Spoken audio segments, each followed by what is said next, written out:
All right, we're here today with Bruce Becker, an old friend. I've known Bruce for a long time through a couple of mutual close friends of each of ours, David Garibaldi and Freddie Gruber, come to mind. Bruce has written a terrific book, and he's a very well-respected teacher. He's written a book that Hudson Digital has called Puzzles, Rhymes, and Riddles. And Bruce is going to talk a little bit about the book with us now, and maybe show some examples of the kinds of things that are in it, because there's some great information in this book. So welcome, Bruce. Thank you, Rob. Good to be here. Good to see you. Thanks.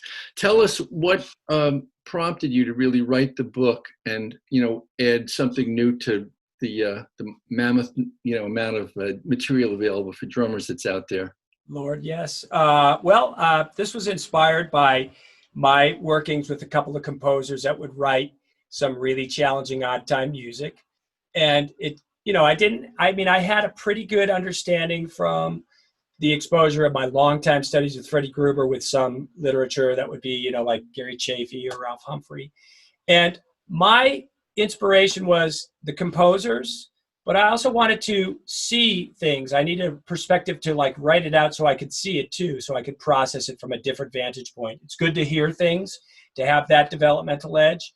But at the backside, I really wanted to see how things look, so I thought I'd have a better narrative too to teach some of these concepts to my students. So that's really how it was kind of broken out, was the couple of composers that I worked with, and figuring out what stress points are all about and how to make some patterns that would fit those things. And thankfully, they didn't throw me out of the studio. They hired me back. So that was the good thing. I guess I was at least serving up the greater good musically. But honestly, that was the whole starting point of the book. And before I knew it, I had all these patterns and a few different sections. It broke it up into 3 sections that I thought, wow, this really looks good now. And then I kind of put the press on to organize the fonts and put everything in together, and started with the book, and then later contacted you regarding that.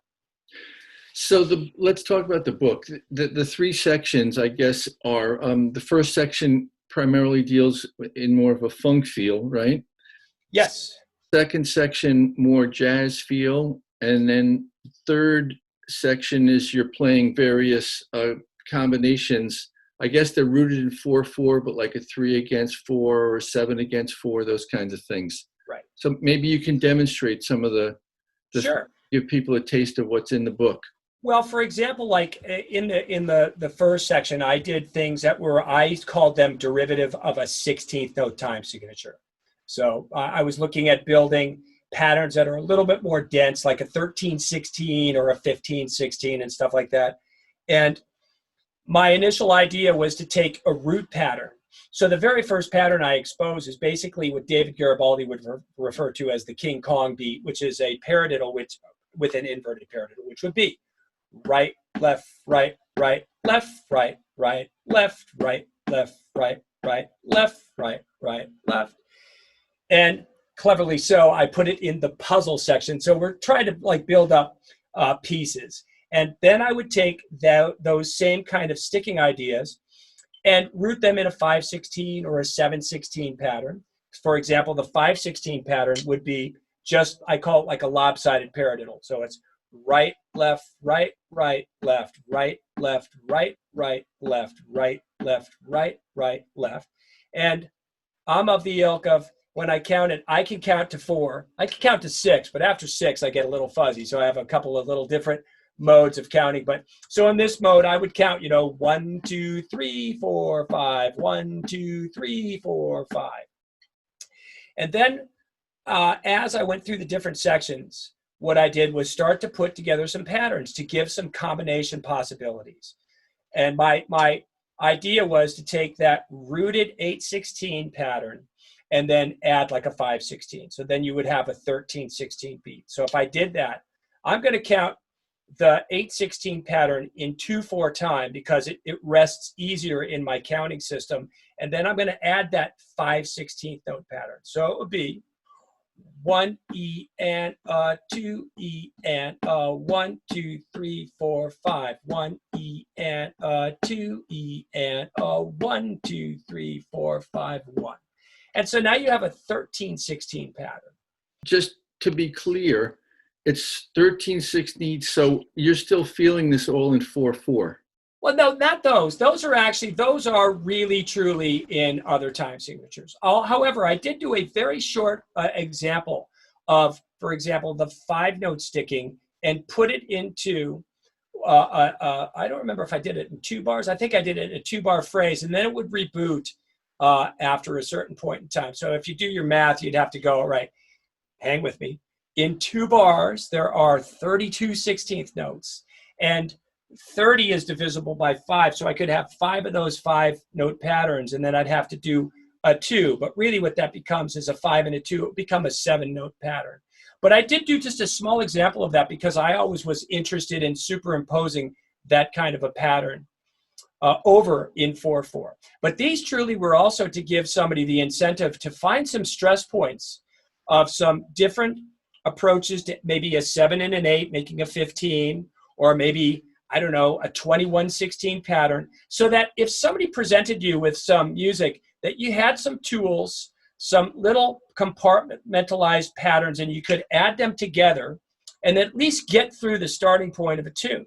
Of course, the tune's always going to dictate what are the best stress points. So I'm not saying that my stress points are user-friendly for every situation, but they will give you an opening shot to at least hearing that kind of a pattern. And of course, you have to expose yourself to that kind of music. So if you are rooted in that kind of music, whatever it may be, then you're going to be better suited. I mean, one of my roots of early odd time music would have been thrown back to Bill Bruford, One of a Kind. And so, and those patterns were that kind of a pattern, like that one tune. I can't remember the name of the tune, but the pattern was, and it was like 7, 7, and 5, as I recall. So making up a 19/16 pattern. And again, that was just like a root-defying thing to find some patterns, to find stickings that are also user-friendly, because a paradiddle, as you well know, is a very user-friendly pattern. It's something that we can split between the hands, play it on the cymbal and the snare drum, play it between the hi-hat and the snare drum, and it gives you a pretty well-qualified beat right from the get-go. So just to be clear, really what you're saying is a lot of these patterns, even though you can play the stickings on a pad, they really are applicable to the kit. Yes, absolutely. And again, so what I did is I made like a section for each of the little subgroupings. So like I have some subgroupings in what I call 8/16, which would really be in 2/4 time. Then I did some subgroupings of 5/16, then 7/16, 6/16, 4/16, and 3/16. And then I gave a few pages of examples of some combinations. So throwing together, you know, mostly with the 2/4, the 8/16 pattern, but also some derivatives of maybe doing the 7 and the 5, or the 7 and the 3, and just giving some examples so that you feel comfortable and confident. I also drew just a small little section of saying, like, if you wanted to do a drum fill with that, just take that same pattern and outline it on the kit, and maybe voice, you know, the right hand on the small tom and the left hand on the snare drum, or something along the lines of that, just to get comfortable with a fill, breaking away from the hi-hat snare drum or the cymbal snare drum, so that you build up a comfort zone.